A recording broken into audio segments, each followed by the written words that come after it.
Hallelujah, price lord. ನಮ್ಮ ಕರ್ತನಾದ ಯೇಸು ಕ್ರಿಸ್ತನ ನಾಮದಲ್ಲಿ ನಮ್ಮೆಲ್ಲ ಸಹೋದರ ಸಹೋದರಿಯರನ್ನ ಯೇಸುವಿನ ನಾಮದಲ್ಲಿ ವಂದಿಸ್ತೇವೆ. ನೀವೇನು ನಮ್ಮ ಚಾನಲ್ನ ಮೊದಲನೇ ಬಾರಿಗೆ ವೀಕ್ಷಿಸುತ್ತಿರುವುದಾದರೆ ದಯವಿಟ್ಟು ಸಬ್ಸ್ಕ್ರೈಬ್ ಮಾಡ್ಕೊಳ್ಳಿ, ಲೈಕ್ ಮಾಡಿ, ಶೇರ್ ಮಾಡಿ, ಹಾಗೂ ನಿಮ್ಮ ಪ್ರಾರ್ಥನಾ ಮನವಿಗಳನ್ನು ನಮಗೆ ಕಮೆಂಟ್ ಸೆಷನ್ ಮೂಲಕ ತಿಳಿಸಬಹುದಾಗಿದೆ. ಕೆಳಗೆ ಕೊಟ್ಟಿರುವಂಥ ನಂಬರ್ಗೆ ನಿಮಗೆ ಕೌನ್ಸಿಲಿಂಗ್ ಬೇಕಾದಲ್ಲಿ ನೀವು ಸಂಪರ್ಕಿಸಬಹುದಾಗಿದೆ. ಇಂದಿನ ನಮ್ಮ ಸಂದೇಶ ಭಾಗ ಯಾವುದಾಗಿದೆ ಅಂದರೆ, ನಿಮ್ಮ ಪಾಪಗಳಿಗಾಗಿ ಪಶ್ಚಾತ್ತಾಪ ಪಡಿರಿ. ಈ ಸಂದೇಶವನ್ನ ಪ್ರಾರಂಭಿಸುವುದಕ್ಕಿಂತ ಮುಂಚೆ ಒಂದು ಚಿಕ್ಕ ಪ್ರಾರ್ಥನೆಯನ್ನ ಮಾಡಿಕೊಳ್ಳೋಣ. ಪರಿಶುದ್ಧನೂ ಅತ್ಯುನ್ನತನೂ ಆಗಿರುವ ತಂದೆಯಾದ ದೇವರೇ, ನಿಮ್ಮ ನಾಮಕ್ಕೆ ಸ್ತುತಿ ಸ್ತೋತ್ರ ಉಂಟಾಗಲಿ.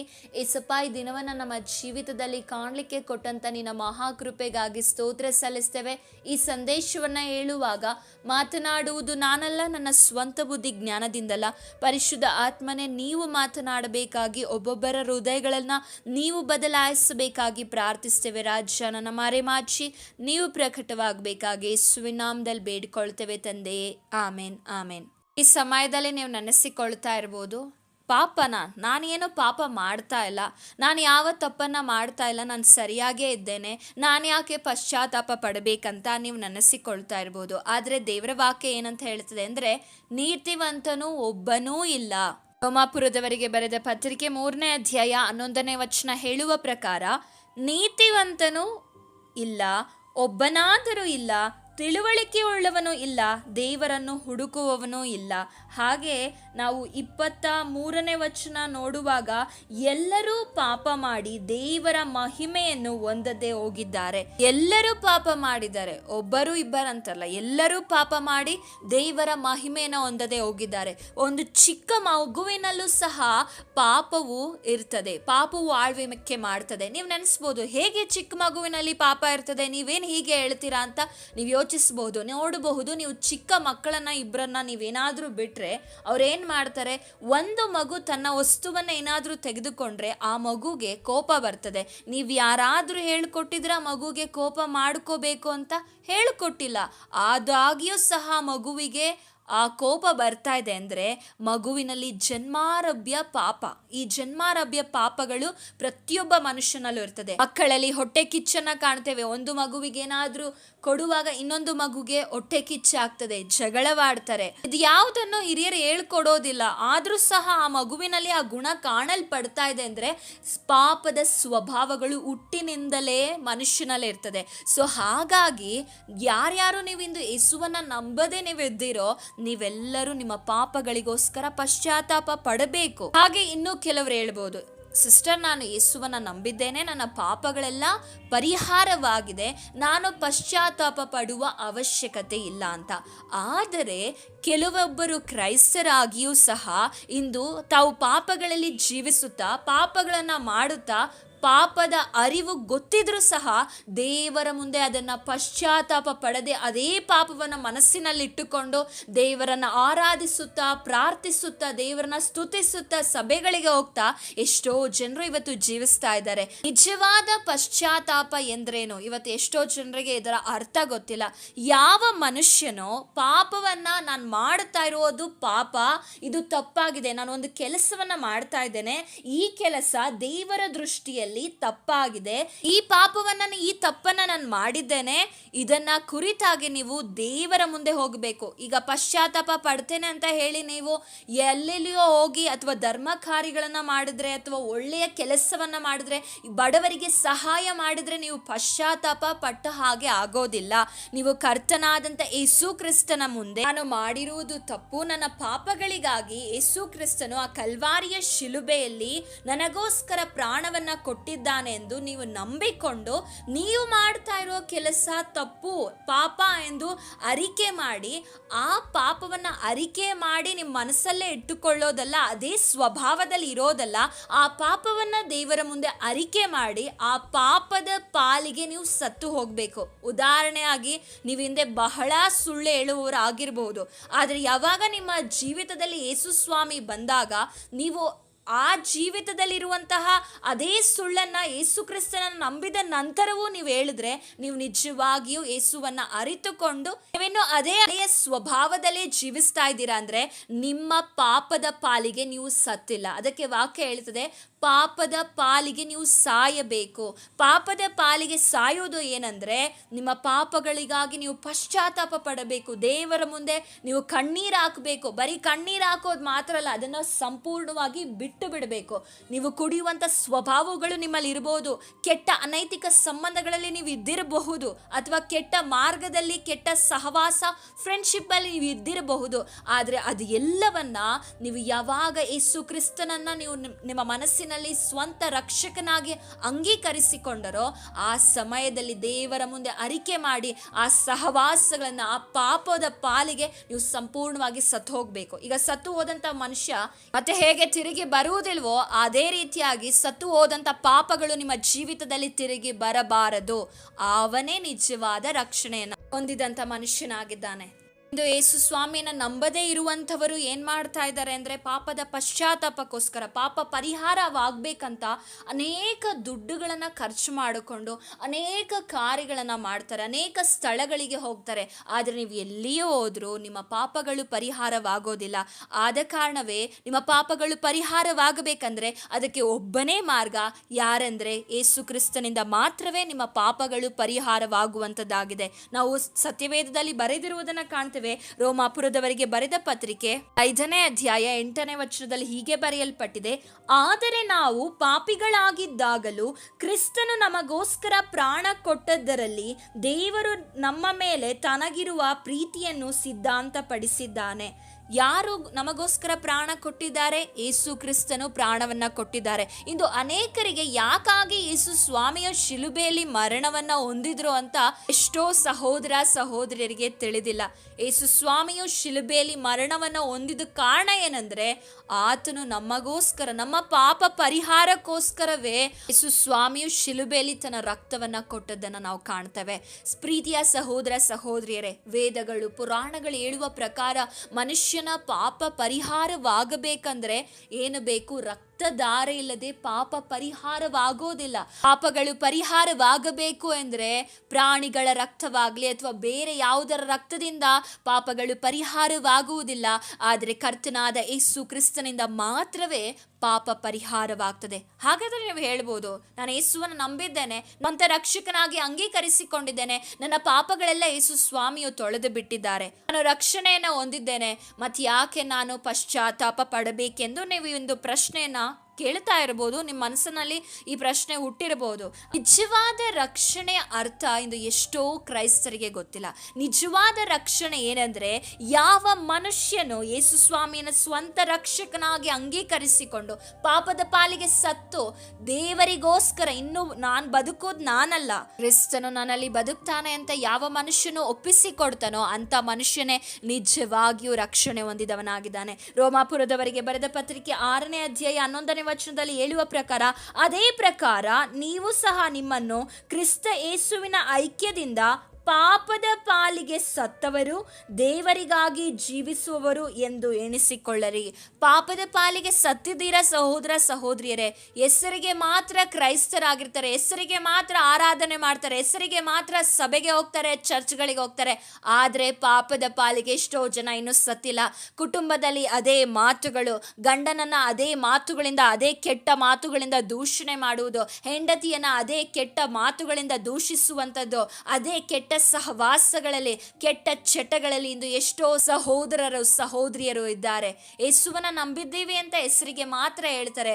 ಅದೇ ಆಚರಣೆಗಳು, ಹಳೆಯ ಸಂಪ್ರದಾಯಗಳು, ಎಷ್ಟೋ ಜನ ಇನ್ನು ಸಂಪ್ರದಾಯಗಳಲ್ಲೇ ಜೀವಿಸ್ತಾ ಇದ್ದಾರೆ. ಒಂದು ಪಲ್ಲಿ ಏನಾದರೂ ಇದಾದ್ರೆ, ಸೌಂಡ್ ಮಾಡಿದ್ರೆ ಏನೋ ಆಗ್ತದೆ, ಏನೋ ನಮಗೆ ಭವಿಷ್ಯವಾಣಿ ಕೊಡ್ತಾ ಇದ್ದಾರೆ ಅಂತ ನಂಬುವಂತ ಕ್ರೈಸ್ತರು ಇಂದು ಎಷ್ಟೋ ಜನ ಇದ್ದಾರೆ.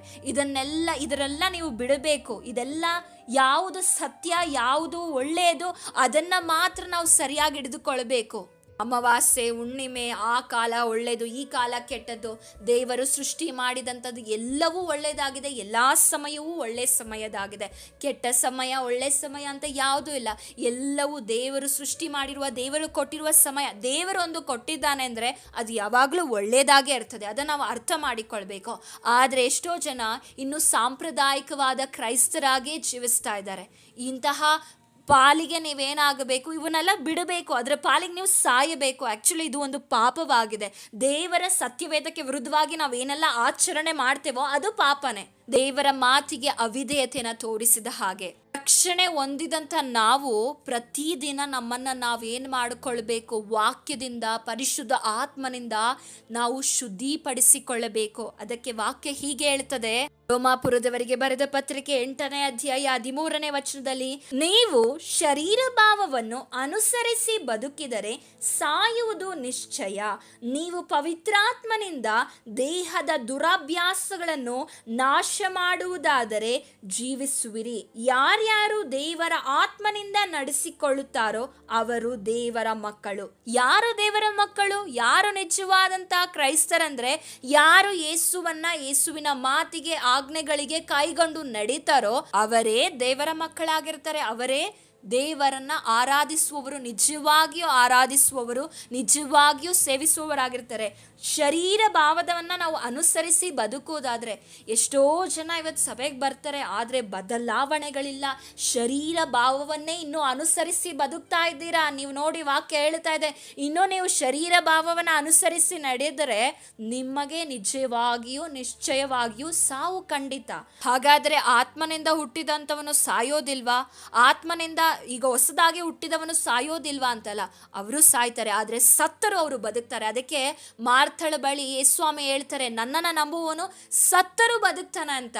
ಹಾಗಾದರೆ ನೀವು ಸತ್ತರು ಬದುಕಬೇಕಾದ್ರೆ ಯೇಸುವಿನಲ್ಲಿ ನೀವು ಹಳೆಯ ಸ್ವಭಾವಗಳನ್ನು, ಆ ಶಿಲುಬೆಯಲ್ಲಿ ಹೇಗೆ ಯೇಸ್ವಾಮಿ ನಮಗೋಸ್ಕರ ಮರಣವನ್ನು ಅನುಭವಿಸಿ ನಮಗೋಸ್ಕರ ರಕ್ತವನ್ನು ಸುರಿಸಿದ್ರೋ, ಅದೇ ರೀತಿಯಾಗಿ ಆ ಶಿಲುಬೆಯಲ್ಲಿ ಕ್ರಿಸ್ತನ ಮರಣದೊಂದಿಗೆ ನಾವು ಪಾಲುಗಾರರಾಗಿ ನಮ್ಮ ಪಾಪದ ಪಾಲಿಗೆ ಸತ್ತು ನಾವು ಹೊಸದಾಗಿ ಹುಟ್ಟಿದವರಾಗಿರಬೇಕು.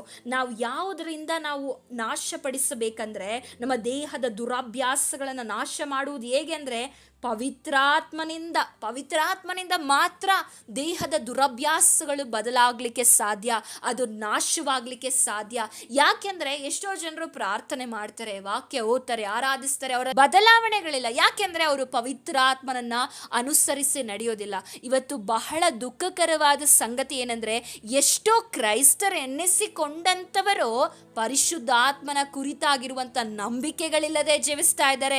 ಎಚ್ಚರವಾಗಿರಿ, ಸತ್ಯವೇದ ಹೇಳ್ತದೆ, ಪರಿಶುದ್ಧ ಆತ್ಮನನ್ನ ನೋಯಿಸಬೇಡ್ರಿ, ನಿಮಗೆ ಕ್ಷಮೆ ಇಲ್ಲ ಅಂತ.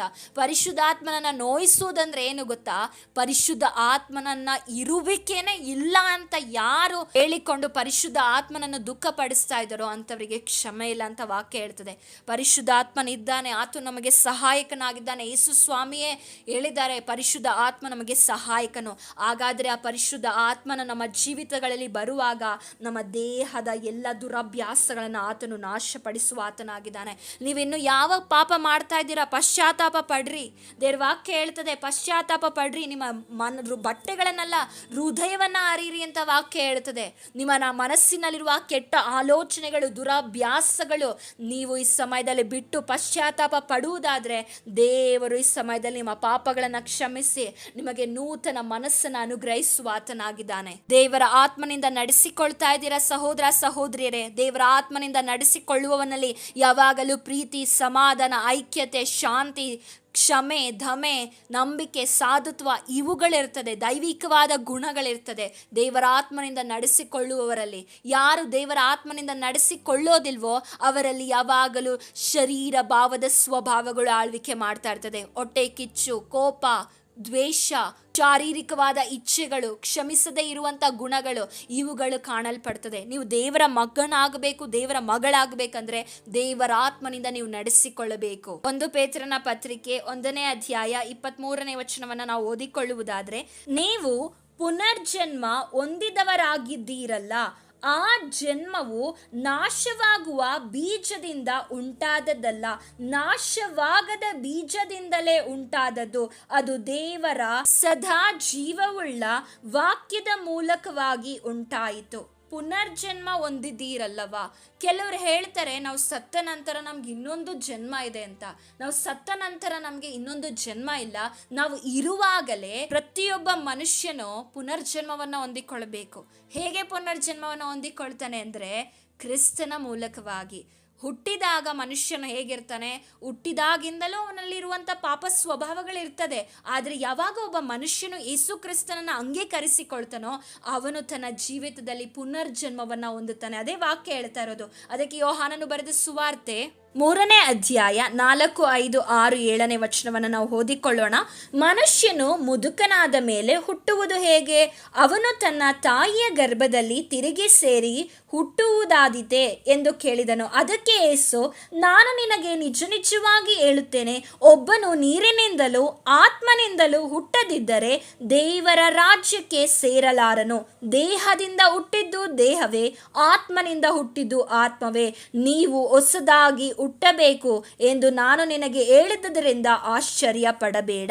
ಹಿಂದೆ ಓದಿದಂಥ ವಚನದಲ್ಲಿ ಪುನರ್ಜನ್ಮ ಹೊಂದಿದ್ದೀರಲ್ಲ, ಆ ಪುನರ್ಜನ್ಮ ಯಾವುದರ ಕುರಿತಾಗಿ ಮಾತನಾಡ್ತಾ ಇದೆ ಅಂದರೆ ಹೊಸದಾಗಿ ಹುಟ್ಟುವುದರ ಕುರಿತಾಗಿ ಮಾತನಾಡ್ತಾ ಇದೆ. ಹೊಸದಾಗಿ ಹುಟ್ಟುವುದು ಅಂದರೆ ಏನಂದರೆ, ಪಾಪದ ಪಾಲಿಗೆ ನಿನ್ನ ಹಳೆಯ ಸ್ವಭಾವಗಳೆಲ್ಲ ಸತ್ತು ಹೋಗಬೇಕು. ನಿಮ್ಮ ಹಳೆಯ ಸ್ವಭಾವಗಳು ಏನೇನಿರುತ್ತೋ ಎಲ್ಲ ಸತ್ತು ಹೋಗಿ ನಿಮ್ಮಲ್ಲಿ ಈಗ ಇರುವಂಥದ್ದು ನೂತನ ಸ್ವಭಾವ, ನೂತನ ಮನುಷ್ಯನು, ದೇವರಿಗೆ ಭಯಪಡುವ ಮನುಷ್ಯನು, ದೇವರ ವಾಕ್ಯಕ್ಕೆ ಒಳಪಡುವ ಮನುಷ್ಯನು, ದೇವರ ವಾಕ್ಯವನ್ನು ಧ್ಯಾನಿಸಿ ಓದಿ ಅದರ ಪ್ರಕಾರ ಜೀವಿಸುವ ಮನುಷ್ಯನು, ಪ್ರಾರ್ಥಿಸುವ ಮನುಷ್ಯನು, ದೇವರ ರಾಜ್ಯಕ್ಕಾಗಿ ನೀತಿಗಾಗಿ ತವಕ ಪಡುವ ಮನುಷ್ಯನು, ದೇವರ ರಾಜ್ಯಕ್ಕಾಗಿ ದುಡಿಯುವ ಮನುಷ್ಯನು, ದೇವರಿಗಾಗಿ ಜೀವಿಸುವ ಮನುಷ್ಯನೇ ಹೊಸದಾಗಿ ಹುಟ್ಟುವ ಮನುಷ್ಯನಾಗಿರ್ತಾನೆ. ಯೇಸು ಸ್ವಾಮಿ ಹೇಳ್ತಾ ಇದ್ದಾರೆ, ನೀವು ಹೊಸದಾಗಿ ಹುಟ್ಟದಿದ್ರೆ ದೇವರ ರಾಜ್ಯವನ್ನ ಕಾಣಲಿಕ್ಕೆ ಸಾಧ್ಯ ಇಲ್ಲ.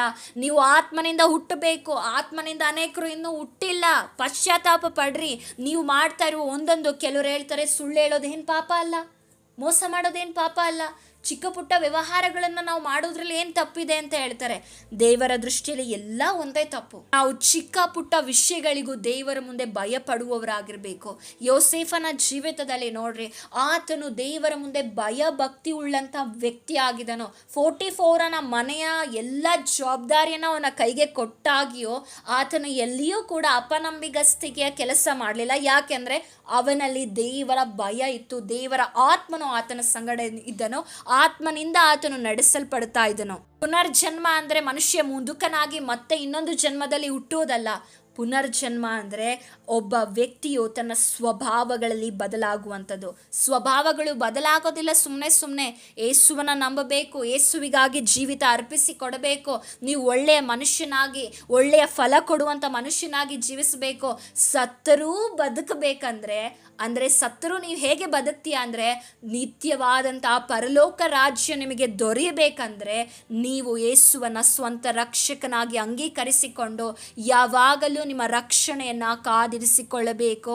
ನಿಮ್ಮ ರಕ್ಷಣೆಯನ್ನು ನಷ್ಟಪಡಿಸಿಕೊಳ್ಳದ ಹಾಗೆ ಯಾವಾಗಲೂ ಕ್ರಿಸ್ತನಲ್ಲಿ ನೀವು ಕಾದುಕೊಳ್ಳಬೇಕು. ಕಡೆಯವರೆಗೂ ತಾಳಿಕೊಳ್ಳುವವನು ರಕ್ಷಣೆಯನ್ನು ಹೊಂದುತ್ತಾನೆ ಅಂತ ಇವತ್ತು ಸಭೆಗಳಲ್ಲಿ ಎಷ್ಟೋ ಸಭೆಗಳು, ಕೆಲವೊಮ್ಮೆ ನಾವು ಸಭೆಗಳ ಕುರಿತಾಗಿ ಹೇಳುವಾಗ ಕೆಲವರಿಗೆ ಕೋಪ ಬರ್ತದೆ. ಇಂದು ಸಭೆಗಳಲ್ಲಿ ಈ ರಕ್ಷಣೆಯ ಕುರಿತಾಗಿ ತಪ್ಪಾದ ಪ್ರೀಚಿಂಗನ್ನು ಮಾಡ್ತಾರೆ. ಒಂದು ಸಲ ನೀವು ರಕ್ಷಣೆ ಹೊಂದಿಬಿಟ್ರೆ, ಒಂದು ಸಲ ನೀವು ದೇವರಲ್ಲಿ ದೀಕ್ಷಾಸ್ನಾನ ತೆಗೆದುಕೊಂಡ್ರೆ ಮುಗೀತು, ನೀವು ಇನ್ನು ಯಾವ ಕಾರ್ಯವನ್ನು ಮಾಡುವುದು ಬೇಡ ಅಂತ ಹೇಳ್ತಾರೆ. ಕೆಲವೊಂದು ಸಭೆಗಳಲ್ಲಿ, ಎಲ್ಲ ಸಭೆಗಳಲ್ಲ, ಕೆಲವೊಂದು ಸಭೆಗಳಲ್ಲಿ ಈ ಥರ ದುರ್ಬೋಧನೆಗಳಿದೆ. ಆದರೆ ನೀನು ಒಂದು ಸಲ ರಕ್ಷಣೆ ಹೊಂದಿದಾಗಲೇ ನಿನ್ನ ನಿಜವಾದ ಜರ್ನಿ ಅಲ್ಲಿಂದ ಸ್ಟಾರ್ಟ್ ಆಗೋದು. ಅಲ್ಲಿಂದ ನೀವು ಏನಾಗ್ತೀರಾ, ನಿಮ್ಮ ಆತ್ಮಿಕ ಪ್ರಯಾಣವು ಸ್ಟಾರ್ಟ್ ಆಗಲಿಕ್ಕೆ ಪ್ರಾರಂಭವಾಗ್ತದೆ. ಆ ಸಮಯಗಳಲ್ಲಿ ನೀವು ಪ್ರತಿದಿನ ನಿಮ್ಮನ್ನು ನೀವು ದೇವರ ವಾಕ್ಯದಿಂದ, ಪ್ರಾರ್ಥನೆಯಿಂದ, ದೇವರನ್ನು ಸ್ತುತಿಸೋದ್ರಿಂದ, ದೇವರೊಟ್ಟಿಗೆ ಹೆಚ್ಚು ಸಹವಾಸ ಮಾಡೋದ್ರಿಂದ, ದೇವರ ವಾಕ್ಯವು ನಮ್ಮ ಜೀವಿತಕ್ಕೆ ಕನ್ನಡಿ ಇದ್ದ ಹಾಗಿದೆ. ಪ್ರತಿದಿನ ನಮ್ಮನ್ನು ನಾವು ಶುದ್ಧಿಪಡಿಸಿಕೊಳ್ಳಬೇಕು. ಪ್ರತಿನಿತ್ಯವೂ ನಾವು ತಪ್ಪು ಮಾಡ್ತಾ ಇರ್ತೇವೆ. ನಮಗೆ ಕೆಲವೊಮ್ಮೆ ನಮ್ಮ ಜ್ಞಾನಕ್ಕೆ ಅದು ಬರೋದಿಲ್ಲ. ಕೆಲವೊಮ್ಮೆ ಕೆಲವರಿಗೆ ಬೈದಿರ್ತೇವೆ, ಕೆಲವೊಮ್ಮೆ ಮನಸ್ಸನ್ನು ನೋಯಿಸುವಂತ ಮಾತಾಡಿರ್ತೇವೆ. ಆ ಮಾತು ನಮಗೆ ಕೆಲವೊಮ್ಮೆ ಚಿಕ್ಕದಾಗಿ ಪರಿಗಣಿಸಬಹುದು, ಆದರೆ ಎದುರಿಗಿರುವಂಥ ವ್ಯಕ್ತಿಗೆ ಅದು ನೋವುಂಟು ಮಾಡಿರಬಹುದು. ಆದರೆ ಈ ವಿಷಯಗಳೆಲ್ಲ ನಾವು ಕೆಲವೊಮ್ಮೆ ಗಮನಿಸೋದೆ ನಾವೇನು ಮಾಡಿರ್ತೇವೆ ಅಂದರೆ, ನಾನೇನು ತಪ್ಪು ಮಾಡಿಲ್ಲ, ನಾನು ಪರಿಶುದ್ಧನು ಅಂತ ನೆನೆಸಿಕೊಳ್ತೇವೆ. ನಾನು ದೇವರಿಗೋಸ್ಕರ ಎಲ್ಲ ಕಾರ್ಯ ಮಾಡ್ತಾ ಇದ್ದೇನೆ, ನಾನು ಹಾಗಿದ್ದೇನೆ ಹೀಗಿದ್ದೇನೆ ಅಂತ ನಾವು ನೆನೆಸಿಕೊಳ್ತೇವೆ. ಆದರೆ ಅಪೊಸ್ತಲನಾದ ಪೌಲನು ವಾಕ್ಯದಲ್ಲಿ ಹೀಗೆ ಬರೆಯಲ್ಪಟ್ಟಿರುವುದನ್ನು ಕಾಣ್ತೇವೆ. 1 ಕೊರಿಂಥದವರಿಗೆ ಬರೆದ ಪತ್ರಿಕೆ 15ನೇ ಅಧ್ಯಾಯ 31ನೇ ವಚನವನ್ನು ನಾವು ಓದಿಕೊಳ್ಳುವುದಾದರೆ, ನಮ್ಮ ಕರ್ತನಾದ ಕ್ರಿಸ್ತ ಯೇಸುವಿನಲ್ಲಿ ನಿಮ್ಮ ಕುರಿತು ನನಗಿರುವ ಹೆಚ್ಚಳದ ಮೇಲೆ ಆಣೆಯಿಟ್ಟು ನಾನು ದಿನಾಲು ಸಾಯುತ್ತಿದ್ದೇನೆ ಎಂದು ಹೇಳುತ್ತೇನೆ. ದಿನಾಲು ಏನು ಮಾಡ್ತಾ ಇದ್ದಾನಂತೆ? ಪೌಲನು ಸಾಯ್ತಾ ಇದ್ದಾನೆ. ಯಾವುದಕ್ಕೋಸ್ಕರ ಸಾಯ್ತಾ ಇದ್ದಾನೆ? ಅವನ ಪಾಪಗಳಿಗೋಸ್ಕರ ಸಾಯ್ತಾ ಇದ್ದಾನೆ. ಒಂದು ದಿವಸ ಮಾತ್ರ ಸತ್ತರೆ ಸಾಕೋಗೋದಿಲ್ಲ. 1 ಗಂಟೆಗಳ ಕಾಲ ನಾವು ದೇವರ ಸಮ್ಮುಖದಲ್ಲಿ ಕೂತು ಅದನ್ನ ಅರಿಕೆ ಮಾಡಿ ಮತ್ತೆ ನೀವು ಹೋಗಿ ಅದೇ ತಪ್ಪನ್ನ ಮಾಡಿದ್ರೆ ನೀವು 1 ಗಂಟೆಗಳ ಕಾಲ ಪ್ರಾರ್ಥನೆ ಮಾಡಿದ್ದಕ್ಕೆ ಏನೋ ಪ್ರಯೋಜನ ಇರೋದಿಲ್ಲ. ಈ ಪೌಲನ್ ಹೇಳ್ತಾ ಇದ್ದಾನೆ, ನಾನು ದಿನಾಲು ಸಾಯುತ್ತಿದ್ದೇನೆ. ನಾವು ಹಾಗೆ ದಿನಾಲು ಸಾಯಬೇಕು. ಅನೇಕ ವಿಷಯಗಳನ್ನ ನೋಡಿರ್ತೇವೆ, ಅನೇಕ ವಿಷಯಗಳನ್ನ ಕೇಳಿರ್ತೇವೆ, ಮಾತನಾಡಿರ್ತೇವೆ, ಆಲೋಚನೆ ಮಾಡಿರ್ತೇವೆ. ನಮ್ಮ ನಡೆ, ನಮ್ಮ ನುಡಿ, ನಮ್ಮ ಕ್ರಿಯೆಗಳಲ್ಲಿ ಒಂದಲ್ಲ ಒಂದರಲ್ಲಿ ನಾವು ಜಾರಿರ್ತೇವೆ. ಆದ ಕಾರಣವೇ ಎಲ್ಲಿ ಜಾರಿದ್ದೇವೆ, ಎಲ್ಲಿ ನಾವು ತಪ್ಪು ಮಾಡ್ತಾ ಇದ್ದೇವೆ, ಪರಿಶುದ್ಧ ಆತ್ಮನೇ ನೀನು ಕಾರ್ಯ ಮಾಡು, ನನ್ನಲ್ಲಿ ಇನ್ನೂ ಏನು ಕಡಿಮೆ ಆಗಿದೆ, ಯಾವ ಕಾರ್ಯದಲ್ಲಿ ನಾನು ಇನ್ನೂ ಸೋತು ಹೋಗ್ತಾ ಇದ್ದೇನೆ, ನನ್ನಲ್ಲಿ ಇನ್ನೂ ಯಾವ ಕೊರತೆ ಇದೆ ಅಂತ ಪರಿಶುದ್ಧಾತ್ಮನ ಮುಂದೆ 10 ನಿಮಿಷನಾದರೂ ನೀವು ಕೂತು ಅದಕ್ಕೋಸ್ಕರ ವಿಶೇಷವಾಗಿ ದೇವರ ಮುಂದೆ ಪ್ರಾರ್ಥನೆ ಮಾಡಿ. ಪರಿಶುದ್ಧಾತ್ಮ ನಿಮ್ಮ ಸಂಗಡ ಮಾತನಾಡ್ತಾನೆ. ಎಲ್ಲಿ ನೀವು ತಪ್ಪು ಮಾಡಿದ್ರಿ, ಎಲ್ಲಿ ನೀವು ತಪ್ಪು ಮಾಡಬಾರ್ದು, ಹೇಗೆ ನಡ್ಕೊಳ್ಬೇಕು, ಹೇಗೆ ಮಾತನಾಡಬೇಕು, ಹೀಗೆ ಪ್ರತಿಯೊಂದನ್ನು ನಾವು ಮಾಡುವಂಥದ್ದನ್ನು ನಮಗೆ ತೋರಿಸಿ ನಮ್ಮ ಜೀವಿತವನ್ನ ಸರಿಪಡಿಸುವ ಆತನಾಗಿದ್ದಾನೆ. ವಾಕ್ಯ ಹೇಳ್ತದೆ, ಆ ಜನ್ಮವು ನಾಶವಾಗುವ ಬೀಜದಿಂದ ಹುಟ್ಟಿದ್ದಲ್ಲ, ನಾಶವಾಗದ ಬೀಜದಿಂದಲೇ ಉಂಟಾದದು. ಅದು ದೇವರ ಸದಾ ಜೀವವುಳ್ಳ ವಾಕ್ಯದ ಮೂಲಕವೇ ಉಂಟಾಯಿತು. ಹಾಗಾದರೆ ನಾವು ಹೇಗೆ ಸೃಷ್ಟಿಸಲ್ಪಟ್ಟಿದ್ದೇವೆ, ಹೇಗೆ ಹೊಸಬರಾಗ್ತೇವೆ ಅಂದರೆ ದೇವರ ಸದಾ ಜೀವವುಳ್ಳ ವಾಕ್ಯದಿಂದಲೇ ಉಂಟಾಗಲ್ಪಟ್ಟಿದ್ದೇವೆ. ಅನೇಕರು ನೀವು ಹೇಗೆ ದೇವರನ್ನು ಅರಿತುಕೊಂಡಿದ್ದೀರಾ ಅಂದರೆ ಈ ಸತ್ಯವೇದದ ಮೂಲಕವೇ, ಈ ದೇವರ ವಾಕ್ಯದ ಮೂಲಕವೇ ನಮಗೆ ಸತ್ಯ ಏನು, ಸತ್ಯ ಎಂಬುದು ಯಾರು, ಸತ್ಯ ಎಂಬುದು ಹೇಗೆ ಪ್ರತಿಯೊಂದು ನಮಗೆ ತಿಳಿಸಲ್ಪಟ್ಟು ನಮ್ಮ ಜೀವಿತವನ್ನು ಬದಲಾಯಿಸಿರುವಂಥದ್ದೇ ಈ ಸದಾ ಜೀವವುಳ್ಳ ವಾಕ್ಯ ಆಗಿದೆ. ವಾಕ್ಯ ಹೇಳ್ತದೆ, ಭೂಮಿ ಆಕಾಶ ಅಳಿದು ಹೋಗ್ಬೋದು, ನನ್ನ ವಾಕ್ಯವು ಒಂದು ಅಳಿದು ಹೋಗೋದಿಲ್ಲ, ನನ್ನ ಮಾತು ಒಂದು ಅಳಿದು ಹೋಗೋದಿಲ್ಲ, ದೇವರ ಮಾತುಗಳು ಒಂದು ಅಳಿದು ಹೋಗೋದಿಲ್ಲ.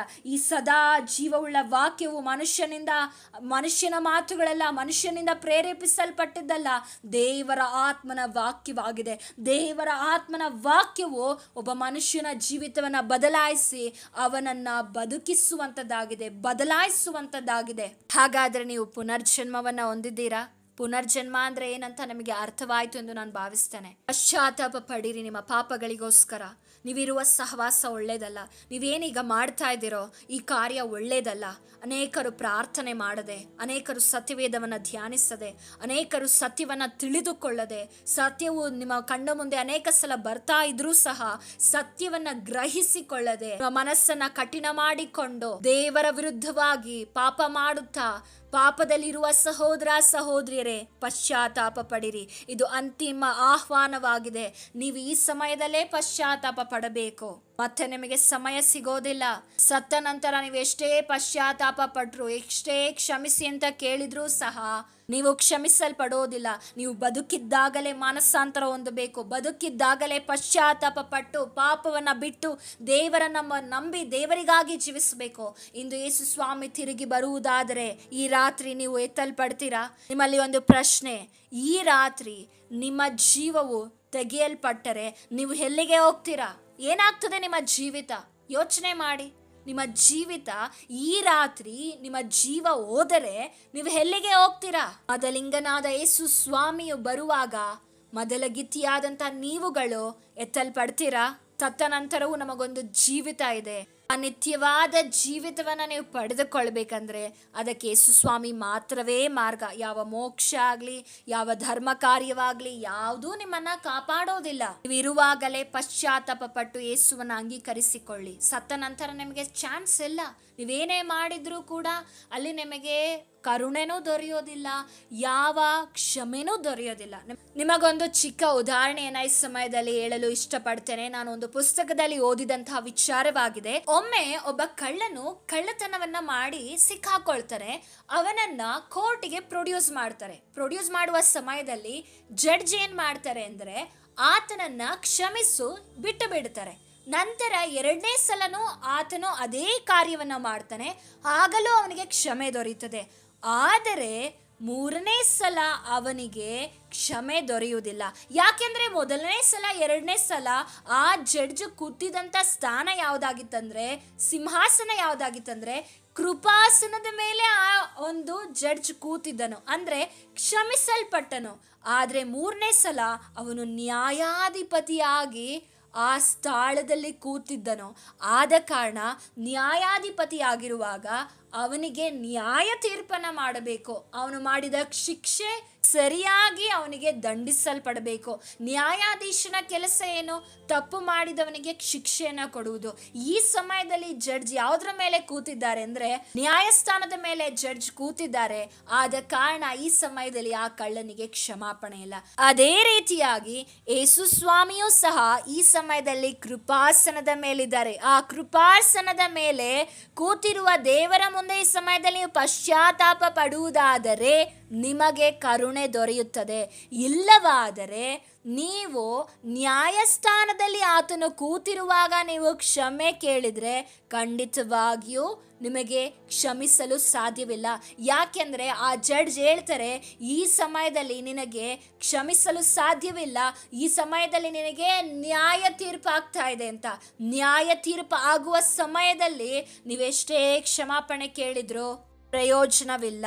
ಯಾಕೆಂದ್ರೆ ಯೇಸು ಸ್ವಾಮಿಯು ನ್ಯಾಯ ತೀರಿಸಲು ಪ್ರತಿಯೊಬ್ಬನಿಗೂ ಅವನವನ ನಡತೆಯ ಪ್ರಕಾರ, ಅವನವನ ಕಾರ್ಯದ ಪ್ರಕಾರವಾಗಿ ನ್ಯಾಯ ತೀರಿಸಲು ಆತನು ಬರ್ತಾ ಇದ್ದಾನೆ. ನೀವು ಸಿದ್ಧವಾಗಿದ್ದೀರಾ? ನೀವು ಎಚ್ಚರಿಕೆಯಾಗಿದ್ದೀರಾ? ಈ ಸಮಯದಲ್ಲಿ ಯೇಸುವನ್ನ ಅರಿಯದೇ ಇರುವ ನೀವುಗಳು ನಿಮ್ಮ ಮನಸ್ಸನ್ನು ಯೇಸು ಸ್ವಾಮಿಗೆ ಕೊಟ್ಟು ನೀವು ಆತನನ್ನ ಸ್ವಂತ ರಕ್ಷಕನಾಗಿ ಅಂಗೀಕರಿಸಿಕೊಳ್ಳುವುದಾದರೆ ಆತನು ನಿಮ್ಮನ್ನ ಮಕ್ಕಳಾಗಿ ಮಾಡಿ ನಿಮ್ಮ ಪಾಪಗಳನ್ನ ಪರಿಹಾರ ಮಾಡುವ ಆತನಾಗಿದ್ದಾನೆ. ಹಾಗೆ ನೀವು ಸತ್ತರೂ ಸಹ ಜೀವಿಸ್ತೀರ. ಯಾಕೆಂದ್ರೆ ಯೇಸು ಸ್ವಾಮಿ ಶಿಲುಬೆಯಲ್ಲಿ ಮರಣವನ್ನ ಹೊಂದಿ ಆತನು ಸತ್ತಂತ ಪರಿಸ್ಥಿತಿಯಲ್ಲಿಲ್ಲ, ಆತನು ಜೀವಂತವಾಗಿ ಎದ್ದಿದ್ದಾನೆ. ಮರಣವು ಆತನನ್ನ ಹಿಡಿದುಕೊಳ್ಳಲು ಸಾಧ್ಯವಾಗಲಿಲ್ಲ. ಯಾಕೆಂದ್ರೆ ಆತನು ಮರಣದ ಅಧಿಕಾರಿ ಆಗಿದ್ದಾನೆ. ಮರಣವನ್ನ ಜಯಿಸಿದಂತ ರಾಜಾದಿರಾಜನು ಯೇಸು ಸ್ವಾಮಿ ಆಗಿದ್ದಾನೆ. ಆತನನ್ನ ನೀವು ನಂಬುವುದಾದ್ರೆ ಸತ್ರೂ ನೀವು ಬದುಕ್ತೀರಾ. ಯೇಸುವನ್ನ ನಂಬಿದಂತ ಕ್ರೈಸ್ತ ವಿಶ್ವಾಸಿಗಳಾದ ನೀವುಗಳ ಈ ಸಮಯದಲ್ಲಿ ನೋಡುವುದಾದರೆ ಯೇಸು ಕ್ರಿಸ್ತನನ್ನ ನೀವು ಪ್ರತಿನಿಧಿಸ್ತಾ ಇದ್ದೀರೋ, ಆತನ ಮಕ್ಕಳಾಗಿ ನೀವು ದೇವದಾರುಗಳಂತೆ ಕ್ರಿಸ್ತನಲ್ಲಿ ಎತ್ತರ ಮತ್ತು ನಮ್ಮ ಆಧ್ಯಾತ್ಮಿಕ ಬೇರುಗಳನ್ನು ಹರಡಿಕೊಂಡು ದೃಢವಾಗಿ ನಿಂತಿದ್ದೇವೋ ಒಮ್ಮೆ ಯೋಚನೆ ಮಾಡಿ. ನೀವೇನು ಅದೇ ಪಾಪದಲ್ಲಿ ಅದೇ ರೀತಿಯಾದ ಜೀವಿತದಲ್ಲಿ ಜೀವಿಸ್ತಾ ಇರೋದಾದ್ರೆ ಎಚ್ಚರವಾಗಿರ್ರಿ, ಪಶ್ಚಾತ್ತಾಪ ಪಡಿರಿ, ನಿಮ್ಮ ಹೃದಯಗಳನ್ನ ದೇವರಿಗೆ ಒಪ್ಪಿಸಿಕೊಟ್ಟು ದೇವರಿಗೋಸ್ಕರ ಜೀವಿಸಿರಿ. ದೇವರು ತಾನೇ ನಿಮ್ಮ ಜೀವಿತವನ್ನು ಆಶೀರ್ವದಿಸುವ ಆತನಾಗಿದ್ದಾನೆ. ದೇವರು ಈ ವಾಕ್ಯದ ಮೂಲಕ ನಿಮ್ಮ ಜೀವಿತವನ್ನ ಬದಲಾಯಿಸಲಿ ಎಂದು ಪ್ರಾರ್ಥಿಸ್ತೇವೆ. ಸಮಯದಲ್ಲಿ ಪ್ರಾರ್ಥಿಸೋಣ. ಪರಿಶುದ್ಧನೂ ಅತ್ಯುನ್ನತನೂ ಆಗಿರುವ ತಂದೆಯಾದ ದೇವರೇ, ನಿಮ್ಮ ನಾಮಕ್ಕೆ ಸ್ತೋತ್ರವಾಗಲಿ. ಈ ಸಮಯದಲ್ಲಿ ದೇವರೇ ಪಶ್ಚಾತ್ತಾಪದ ಕುರಿತಾಗಿ ದೇವರೇ ಅನೇಕ ವಿಚಾರಗಳನ್ನ ದೇವರೇ ನೀವು ನಮಗೆ ತಿಳಿಯಪಡಿಸಿದಕ್ಕಾಗಿ ಸ್ತೋತ್ರ. ಈ ವಾಕ್ಯವನ್ನ ಕೇಳುವ ಸಹೋದರ ಸಹೋದರಿಯ ಹೃದಯಗಳನ್ನ ಬದಲಾಯಿಸು ಪರಿಶುದ್ಧಾತ್ಮನೇ. ಅವರು ನಿನ್ನನ್ನು ಅರಿತುಕೊಳ್ಳಬೇಕು, ನಿನಗಾಗಿ ಜೀವಿಸಬೇಕು. ಯಾರ್ಯಾರು ಕ್ರಿಸ್ತನನ್ನು ಅಂಗೀಕರಿಸಿಕೊಂಡಿಲ್ಲವೋ ಈ ಸಮಯದಲ್ಲಿ ವಾಕ್ಯಗಳು ಅವರ ಜೀವಿತದಲ್ಲಿ ಕಾರ್ಯ ಮಾಡಲಿ. ಯೇಸಪ್ಪ, ನೀನು ಅವರ ಹೃದಯಗಳಲ್ಲಿ ಮಾತನಾಡು. ದೇವರೇ, ಕ್ರಿಸ್ತನನ್ನು ಅಂಗೀಕರಿಸಿಕೊಂಡು ಪಾಪದಲ್ಲಿರುವವರು ಪಾಪದ ಪಾಲಿಗೆ ದೇವರೇ ಸತ್ತವರಾಗಿ ಪಶ್ಚಾತ್ತಾಪ ಪಟ್ಟವರಾಗಿ ಕ್ರಿಸ್ತನಲ್ಲಿ ನೂತನ ಜೀವಿತವನ್ನು ಹೊಂದಿಕೊಳ್ಳಿಕ್ಕಾಗುವಂತೆ ನೀನು ತಾನೇ ಸಹಾಯ ಮಾಡಬೇಕಾಗಿಲ್ಲ. ನಿಮ್ಮ ಕರಕೊಪ್ಪಿಸಿಕೊಡ್ತಾ ಯೇಸುವಿನ ನಾಮದಲ್ಲಿ ಬೇಡಿಕೊಳ್ತೇನೆ ತಂದೆ, amen. Thanks for watching. God bless you.